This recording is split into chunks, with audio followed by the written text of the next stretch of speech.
오늘 욥기 18장의 내용은 욥의 친구 수아 사람 빌닷의 두 번째 변론 내용입니다.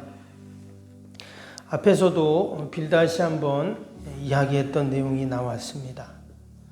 그의 이야기는 공의로우신 하나님께서 죄를 멸하시고 또 악을 심판하신다 하는 것이었죠. 그래서 욥 너가 지금 이런 재난과 고난을 당하는 이유는 죄 때문이다. 그러니 빨리 회개하고 이 고난으로부터 벗어나라. 이것이 바로 너가 살 길이다. 이런 이야기를 했어요. 근데 이것은 빌닷뿐만 아니라 모든 친구들의 이야기였죠. 그런데 문제는 욥이 그 이야기를 듣고 회개하는 것이 아니라 한치의 물러섬도 없이 도리어 자신의 무죄와 결백을 주장합니다. 그러면서 뭐라고 했냐면 나만 죄가 있는 게 아니다. 너희도 봐라. 세상에 죄가 없는 자가 어디 있냐. 그러면 하나님의 날마다 심판하시고 또 재앙을 내리시고 맨날 같이 벌만 주시는 하나님이냐. 그렇지 않다. 그러면서 분명히 지금 내가 당하는 고난에는 하나님의 계획이 있고 뜻이 있을 것이다. 나는 그것을 지금 찾고 있다.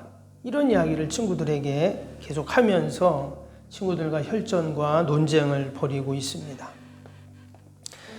근데 말씀드린 것처럼 이 친구들과 이런 논쟁을 하는 것은 결국 욥이 친구들과 싸우는 것 같지만 고난과 싸우는 것입니다.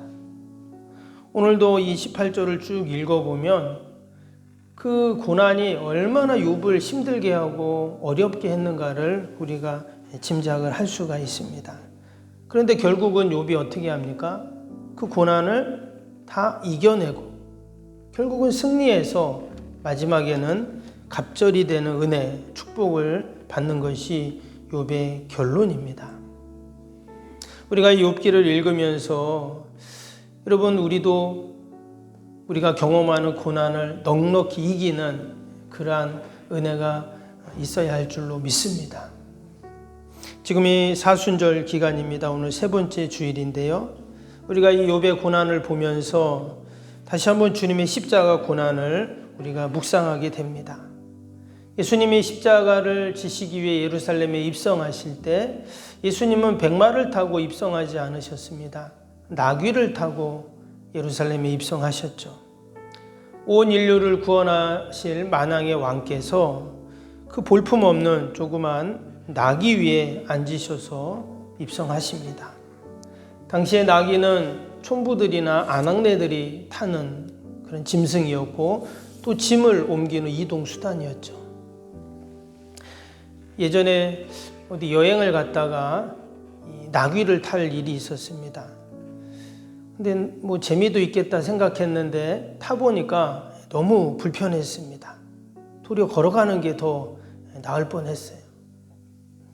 여러분 나귀를 타고 예루살렘에 입성하시는 예수님은 겸손의 모습이기도 하지만 고난의 모습을 상징합니다. 수치와 그 고난을 당하신 그 주님, 그러나 주님의 그 고난은 우리를 구원하는 도구가 되었죠. 그래서 그 주님의 고난은 우리 성도들에게는 신비입니다. 그냥 힘들게 지나가는 고난, 또 그냥 견뎌야 하는 고난이 아니라 여러분 그 고난 속에는 놀라운 하나님의 구원의 비밀과 섭리가 분명히 담겨 있는 줄로 믿습니다. 그래서 우리가 새벽마다 욥기를 읽어가면서 나의 죄 때문에가 아니라 하나님이 허락하시는 그 시련과 연단의 고난 속에 담긴 그 신비한 오묘한 고난의 뜻을 우리가 깨달아가는 여러분 그러한 은혜와 복이 있기를 주님의 이름으로 축복합니다. 오늘 이 빌닷이 첫 번째 그 이야기했을 때는 그래도 조금 신사적으로 이야기를 했습니다. 기억이 나실 텐데 이 빌닷이 처음에는 욥에게 그래도 위로하러 왔잖아요. 그러니까 그를 위로하고 또 뭐 타이르고 또 격려하고 이렇게 시작을 했어요. 근데 오늘 이제 두 번째 변론에서는 아주 원색적으로 직설적으로 이야기하는 것을 보게 됩니다. 2절 3절 한번 볼까요? 2절 3절 보면 이렇게 시작이 됩니다. 너희가 어느 때에 가서 말의 끝을 맺겠느냐? 깨달으라. 그 후에야 우리가 말하리라. 어찌하여 우리를 짐승으로 여기며 부정하게 보느냐? 이게 무슨 말일까요? 여기 보면 지금 욥을 이야기할 때 뭐라고 말을 하냐면, 욥이 친구들이 욥에게 계속 이야기를 했는데 그 욥이 잠깐만요.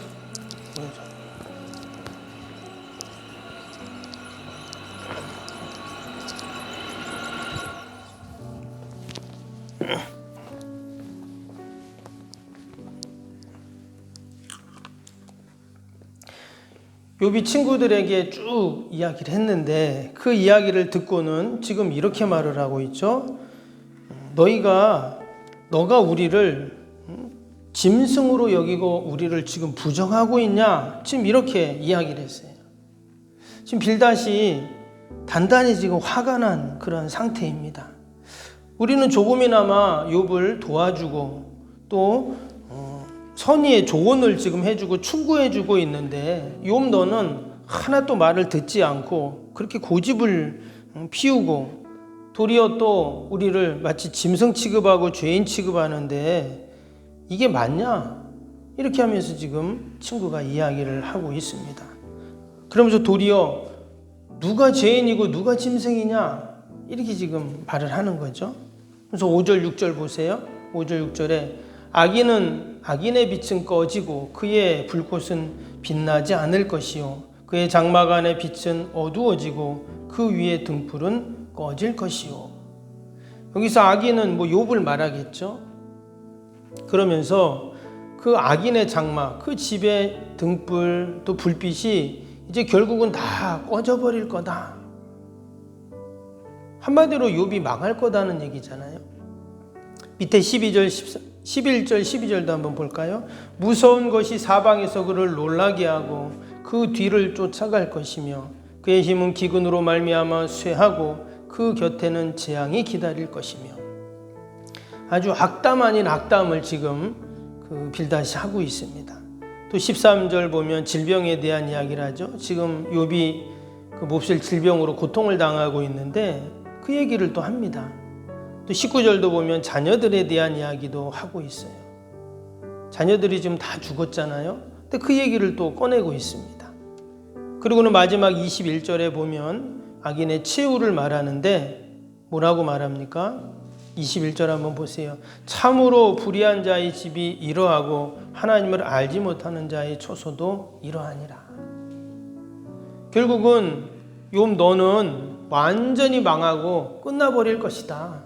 이런 얘기를 지금 하고 있어요.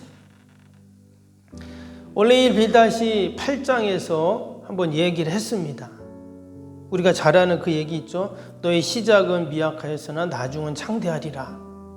그 빌닷이 한 말이잖아요. 그때는 그래도 너가 회개하면 마음을 고쳐먹으면 그래도 지금 이처럼 힘들고 어려운 시간이 있지만 나중에는 잘 될 거야. 이런 얘기를 했었습니다. 다 이러는 거죠. 그런데 오늘 18장에서는 어때요? 완전히 180도 지금 다른 얘기를 지금 하고 있습니다. 더 이상 좋은 말로 해서는 안 되겠다고 생각했는지 마치 독이 오를 대로 오른 독사처럼 완전히 욥을 무서운 말로 저주스러운 말로 쏘아 붙이고 있습니다. 그럼 우리가 지금 이 빌닷의 이야기를 쭉 읽었는데 이 이야기를 듣고 있는 욥의 심정이 과연 어땠을까요? 그러지 않아도 지금 너무 힘들잖아요. 몸도 힘들고 마음도 힘들고 정신적으로 너무나 지금 힘든 상태인데 지금 친구가 또 이렇게 이야기를 하고 있습니다. 욥이 당연히 힘든데 우리가 이 욥의 고난을 보면서 여러분 주님의 고난을 우리가 생각해 봐야 할 줄 믿습니다. 하나님의 아들이셨던 예수님, 죄가 없으셨던 예수님께서 그 모진 고난과 수치를 다 당하셔야만 했습니다.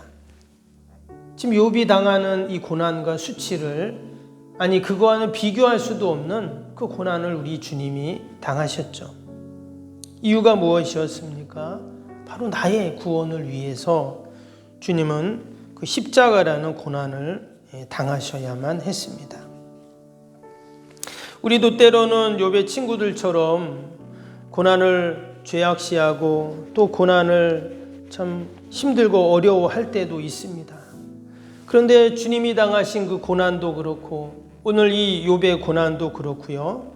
앞에서 말씀드린 것처럼 여러분 그냥 힘들고 그냥 견뎌야만 하는 그런 고난이 아니라는 것이죠.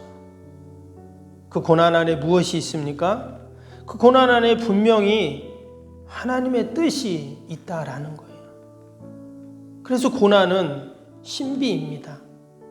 그것이 죄로 인한 고난이든 하나님이 우리에게 주시는 연단의 고난이든 분명히 고난 안에는 하나님이 우리를 훈련시키는 아주 값진 수업이 그 안에 담겨 있어요. 때문에 우리 예수님을 믿는 우리 성도들은, 우리 하나님의 자녀들, 구원 백성들은 여러분 늘 주님 안에서 우리가 이 고난을 이해하고 또한 바라봐야 할 줄로 믿습니다. 그 고난 안에서 우리가 주님을 바라보는 거예요. 우리가 고난 밖에서 주님을 보는 게 아니라 우리는 주님 안에서 이 고난을 생각하게 된다라는 것이죠. 과연 하나님이 고난 속에서 나에게 원하시는 것이 무엇인지, 하나님의 뜻, 하나님의 의도, 하나님의 계획이 무엇인지 우리가 기도해야 하는 것이죠. 때로는 우리가 예수님 믿고 천국 가고 또 이 땅에서 평안하고 복받고 형통하고 우리가 기도할 때 보면 이런 기도를 합니다. 그런데 뜻하지 않은 고난을 만나게 될 때 우리가 어찌할 줄 몰라 합니다. 여전히 평안하고 또 우리가 복받고 형통해야 하는데 왜 이런 고난이 닥쳤는가? 우리가 그 답을 찾지 못할 때가 있어요. 그런데 우리가 늘 하나님 앞에서 하나님의 뜻, 하나님의 계획, 또 하나님의 섭리를 우리가 묻고 믿음으로 우리가 나아갈 때 여러분 어떠한 고난 속에서도 우리가 하나님을 만날 수 있고 또 하나님의 뜻을 받드는 그런 은혜와 복이 분명히 있을 줄로 믿습니다. 욥은 지금 그 고난 가운데 분명한 답을 그는 알고 있었습니다. 그래서 그가 그 고난을 넉넉히 다 이겨나갈 수 있었던 것이죠. 예수님이 겟세마네 동산에서 기도하실 때 뭐라고 기도했습니까? 할 수만 있다면 이 잔을 내게서 옮겨주옵소서. 이 고난이 너무나 힘드셨어요. 그러나 이어지는 기도를 보면 나의 원대로 마옵시고 아버지의 원대로 하옵소서 기도하십니다. 나의 원대로라는 것은 바로 나의 뜻이죠. 그러나 아버지의 원대로, 아버지의 뜻대로 이루어 주옵소서 기도하십니다. 바로 그 고난 안에 하나님의 놀라우신 뜻이 있고 섭리가 있다는 것을 우리 주님은 분명히 아셨던 것이죠. 그래서 그 십자가의 길을 그냥 가는 것이 아니라 그 하나님의 뜻과 또 그 하나님의 목적을 받들면서 믿음으로 가실 수 있었어요. 우리가 이 새벽에도 함께 믿음으로 함께 기도할 때 여러분 때로 우리에게 당하는 모든 고난 속에도 하나님의 놀라운 계획과 뜻이 있음을 우리가 기억하면서 그냥 이 고난을 내가 그래 이 악물고 이겨야지가 아니라 그 고난 속에 담긴 놀라운 하나님의 뜻, 하나님의 사랑, 또 하나님의 섭리, 계획들을 우리가 기억하면서 우리가 믿음으로 도리어 감사하면서 넉넉히 승리하는 저와 여러분이 되시기를 주님의 이름으로 축복합니다. 우리 함께 새 성전 건축을 위한 100대 기도 제목 함께 기도하겠습니다. 우리가 매주 요일별로 우리가 기도를 하는데 제가 기도하다 보니까 새벽마다 우리 기도하잖아요. 토요일을 기도를 계속 못한 것 같아요. 그래서 오늘 한번 토요일 기도를 하겠습니다. 91번부터 100번인데요. 기도 책자 보시면 뒤에 91번부터 100번까지 기도입니다. 우리 한번 토요일 기도를 한번 같이 하는 마무리 기도인데 한번 해보겠습니다. 91번부터 시작. 담임 목사님과 건축위원장, 건축위원들에게 성령으로 기름 부어 주셔서 건축을 잘 감당하게 하옵소서. 아멘. 새성전 건축에 참여하는 모든 분들에게 하늘의 지혜와 명철을 부어 주셔서 한치의 실수도 없이 건축되게 하옵소서. 아멘. 지역 주민들이 참 기쁨과 안식을 경험할 수 있는 행복 충전소가 되게 하옵소서. 아멘. 약정한 모든 성도들을 축복하사 약정한 헌신을 넉넉히 감당하게 하옵소서. 아멘. 새성전이 우리의 실력, 열심이 아닌 하나님의 은혜 위에 세워지게 하옵소서. 아멘. 온 성도들이 교회에 대한 사랑과 긍휼로 하나 되어 소명을 이루게 하옵소서. 아멘. 석병교회가 갑절로 부흥하게 하시고 새성전 시대를 힘있게 펼쳐가게 하옵소서. 아멘. 새성전 건축 기간 동안 예배의 영광과 성령의 기름 부으심이 강력하게 나타나게 하옵소서. 아멘. 새성전 건축을 통해 포항과 이 나라와 민족 열방을 잘 섬기게 하옵소서. 아멘. 건축의 시작과 마무리를 하나님의 손에 올려드리오니 하나님께서만 영광을 받아 주옵소서. 아멘. 예수님의 이름으로 기도합니다. 아멘. 사랑과 은혜가 충만하신 하나님 아버지, 오늘 사순절 세 번째 주일을 맞이하며 믿음으로 귀한 새벽에도 주님 앞에 나오게 하시니 감사합니다. 우리가 욥의 고난을 보며 우리의 고난을 돌이키게 하시고 또한 우리 주님의 십자가의 고난을 깊이 묵상하는 복된 시간들이 되게 하여 주옵소서. 우리의 모든 인생의 고난 가운데는 하나님의 뜻이 있고 또 하나님의 섭리가 있고 사랑의 하나님의 계획이 있는 줄로 믿습니다. 고난 가운데 하나님을 만나게 하시고 주님의 그 십자가 고난을 경험하는 하나님의 은혜와 복이 있게 하여 주옵소서. 고난 넘어 놀라운 하나님의 축복과 은혜가 있음을 늘 기억하고 믿음으로 승리하는 저희들이 되게 하여 주옵소서. 하나님, 오늘도 거룩한 날 주의 전을 찾는 모든 발걸음들마다 복되게 하시고 예배마다 모임마다 은혜와 기쁨이 충만케 하여 주옵소서. 특별히 오늘 아버지 교회 부흥과 아버지 새성전 건축을 위한 두 번째 부흥의 날입니다. 오시는 강사 목사님의 입술을 붙잡아 주시어서 우리에게 또 우리 교회에 꼭 필요한 말씀을 허락하여 주시옵소서. 은혜를 사모하며 믿음으로 나아가게 하시고 그 말씀 붙잡고 더욱더 하나님 맡겨진 사명 잘 감당케 하여 주시옵소서. 하나님, 오늘도 우리 멀리 출타에 있는 타지에 있는 성도들 자녀들 또 우리 외아움 계신 어르신들 보살펴 주시고 동일한 은혜와 복으로 함께하여 주옵소서. 어디에 있든지 믿음으로 견고하게 하시고 늘 예배 자리를 기억하며 하나님께 영광을 돌리게 하여 주시옵소서.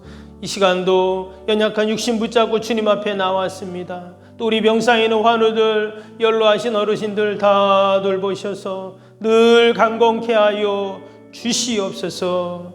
하나님, 어려움을 당한 우리 이웃들이 있습니다. 전쟁으로 고통을 당하며 또 아버지 산불로 피해를 입은 우리 이웃들이 있습니다.